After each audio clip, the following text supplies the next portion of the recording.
I've gone to Benin and our neighbors a couple of times, many times, trying to see if we can agree. There's an established protocol of transit of goods, which is an ETLS, this is not our creation, it's an ECOWAS creation, which says all goods, first and foremost, you cannot transit goods from another country through another country to your own country. So I'll give an example. There's no reason why the law does not allow goods made for Chad to land in Cotonou and then transit into Chad, because we are the nearest country to them that has a port. So they are supposed to bring their goods through Nigeria or Cameroon, which is bordering Chad. But that is happening. Secondly, in the case of Benin,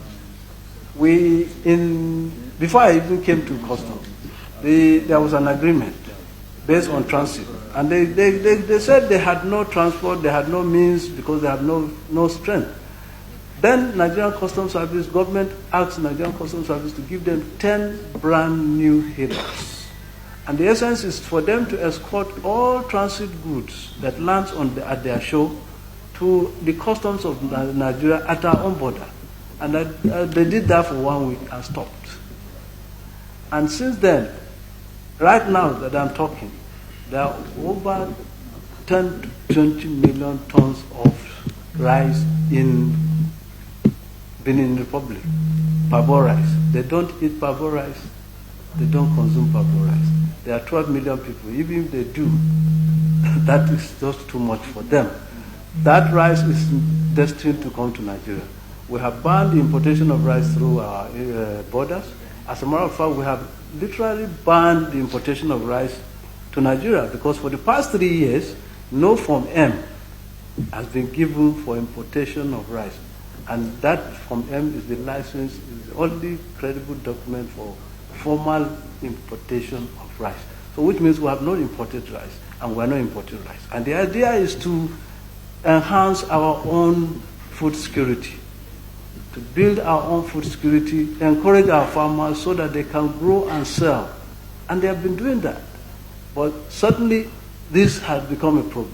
The drugs that are coming into Nigeria today, 95% of it come through our borders.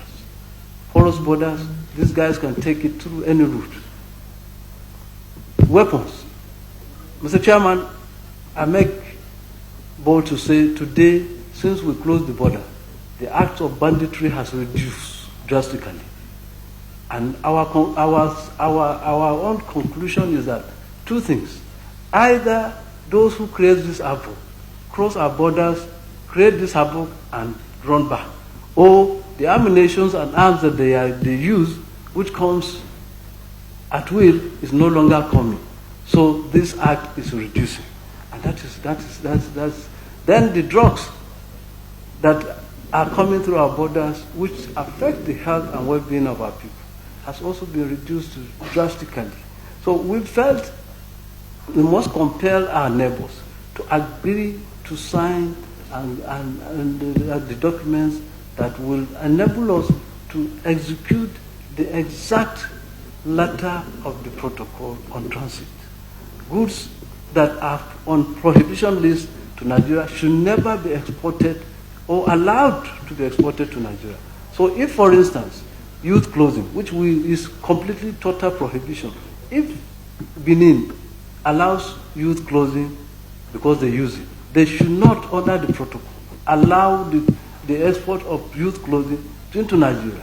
Likewise, the vegetable oil, because we're trying to grow our own list, they should not allow the use or the exportation of the vegetable oil or even poultry product.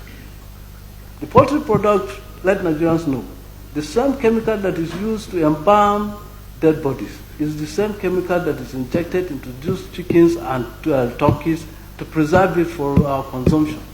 So this is how bad it is.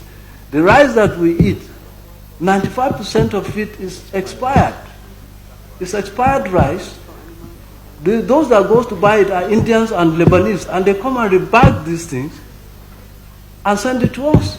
If you want to test this, cook the two rice, our own Abakaliki rice, and cook the foreign rice.